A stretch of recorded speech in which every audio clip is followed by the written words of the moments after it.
motivos para alabar. Vamos a distribuir este salmo en 4 puntos.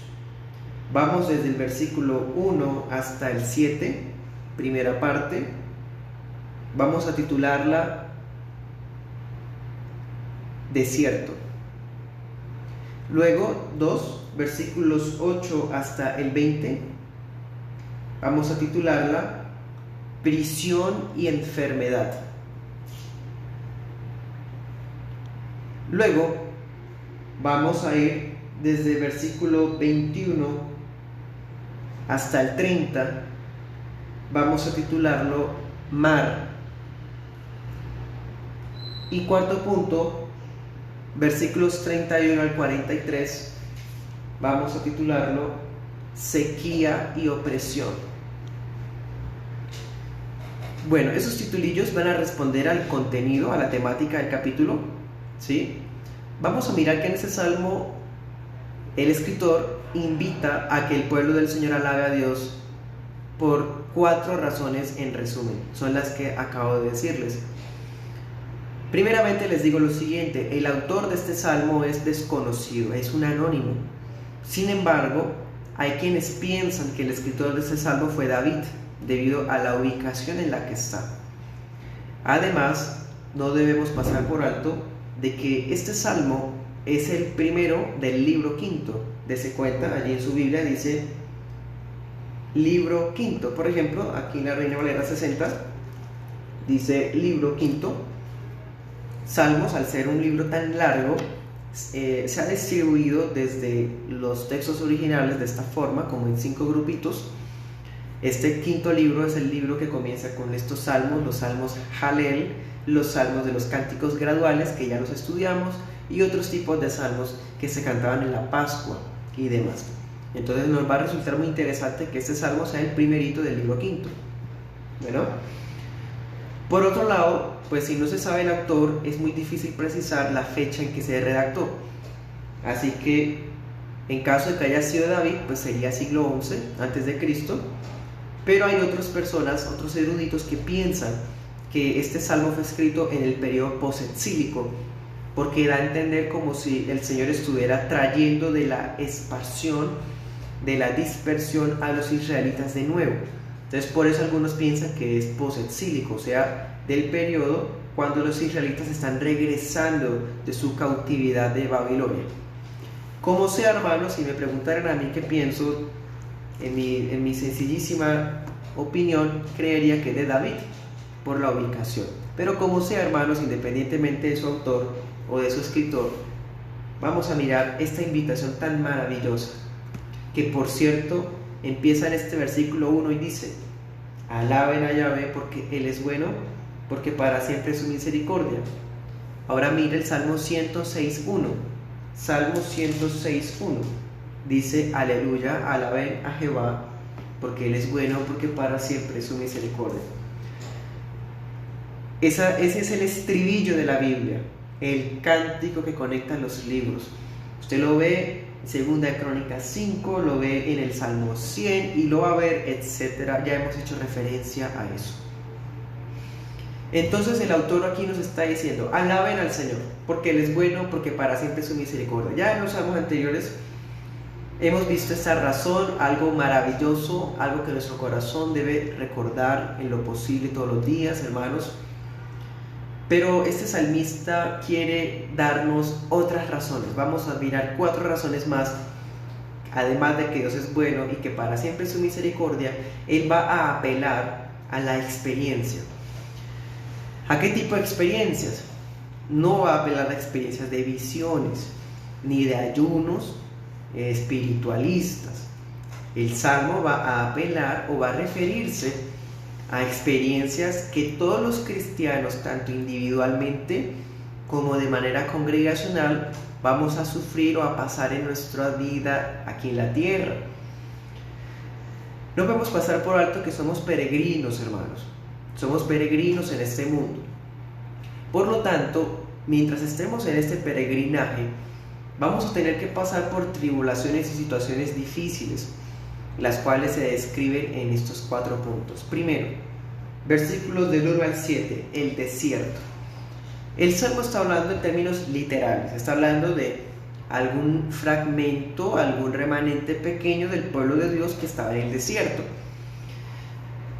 Con base en este pedacito, algunos piensan que este salmo fue escrito antes del exilio y lo atribuyen a David precisamente, porque parece recordar cuando los israelitas estaban en el desierto.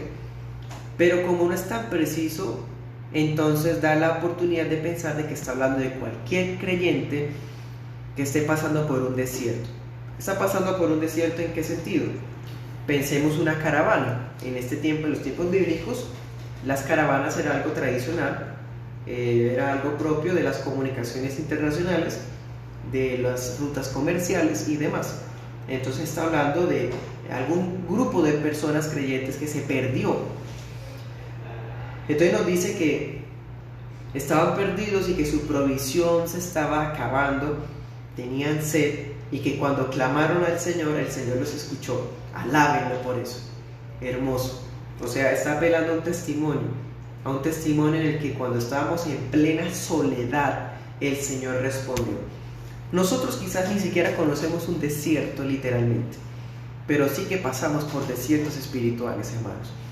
Desiertos espirituales que muchas veces nos llenan de aflicción, nos llenan, hermanos, de un desfallecimiento en el alma.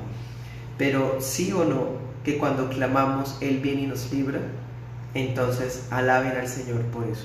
Eso es lo que está diciendo el salmista. Primera razón, alábelo porque Él nos libertó cuando estábamos en el desierto. Amén, versículo 9, y nos sació cuando teníamos hambre. Hermoso. Segunda razón, prisión y enfermedad. Prisión y enfermedad. Vamos desde el 8 hasta el 20. Vamos a ver qué dice lo siguiente. Comienza como otro encabezado, porque dense cuenta que el mismo salmista distribuye el salmo en 4. Primero, alaben al Señor, versículo 8, alaben al Señor, ¿sí? De la misma forma vamos a mirar versículo 31, versículo 21, alaben al Señor, versículo 31, alaben al Señor. Ahí están las 4 subdivisiones que el mismo salmista propone. O sea, la exhortación a alabarlo es el encabezado de cada sección. Aunque algunas versiones pues distribuyen los párrafos de manera más como temática. Como sea, hermano, de todas formas se conserva la unidad. Y aquí en el versículo 8 al 11 vuelve a recordar la experiencia de algunas personas del pueblo de Dios que hayan pasado por situaciones de esclavitud, de verdad, de prisiones y de cárceles. Entonces aquí es porque algunos piensan que fue escrito en el periodo postexílico, cuando los israelitas estaban bajo esclavitud, bajo prisión. De todas formas, hermanos, no solamente hace referencia a la prisión, también hace referencia a la enfermedad. Y usted eso lo puede ver, por ejemplo, versículo 18, parece insinuar que la persona ya está tan adolorida en su alma a causa de su mismo pecado. Dice el versículo 17, porque fueron insensatos y rebeldes, que ya su cuerpo aborrecía la comida, ya no quería comer. Es una alusión a la enfermedad, ¿sí? Dice el versículo 18, llegaron a la puerta de la muerte.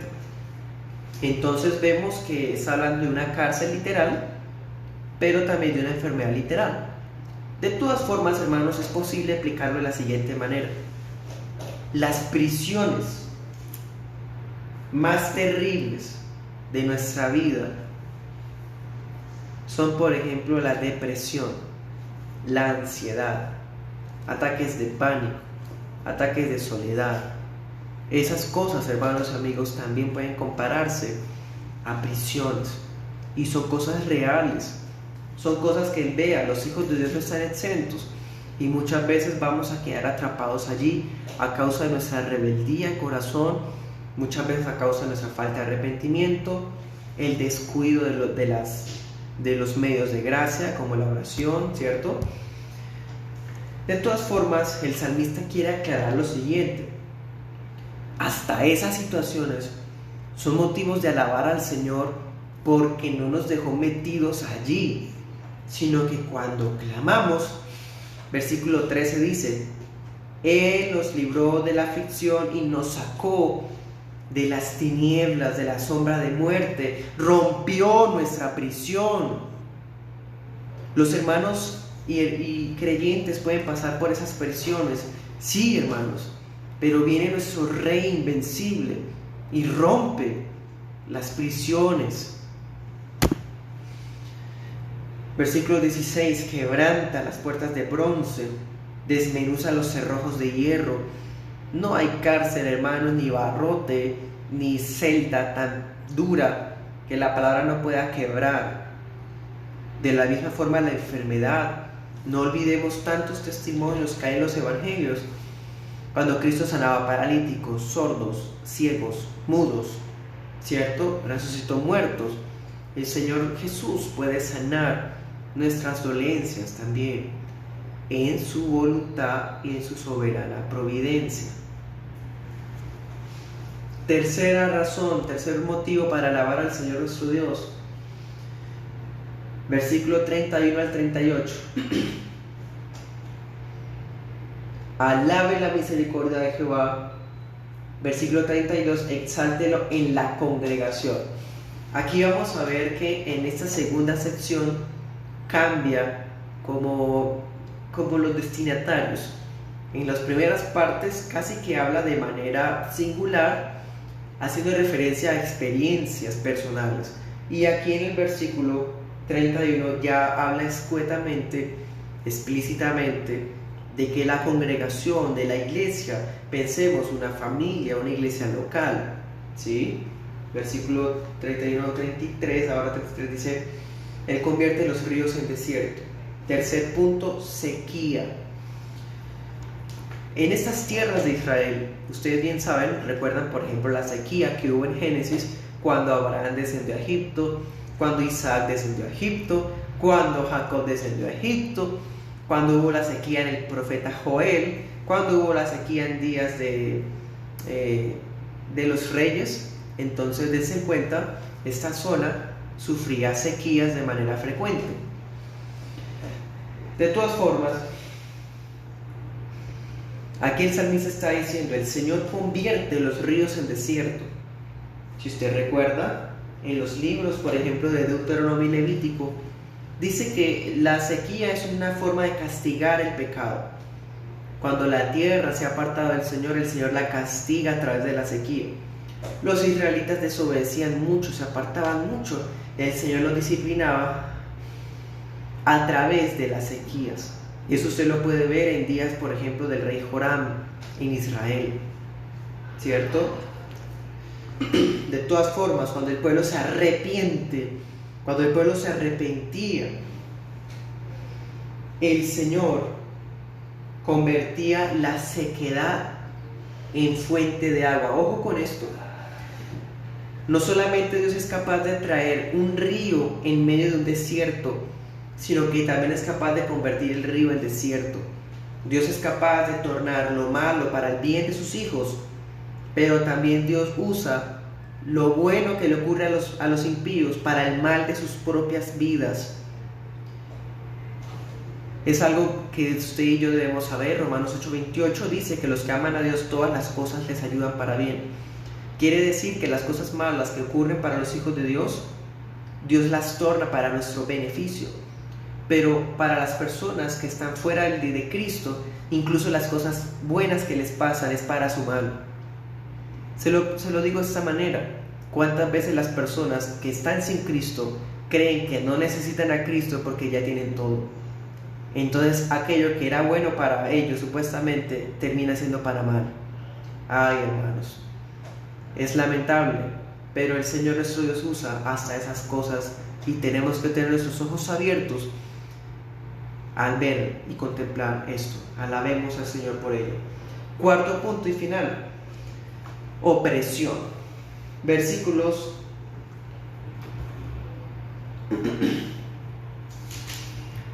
31 al 43.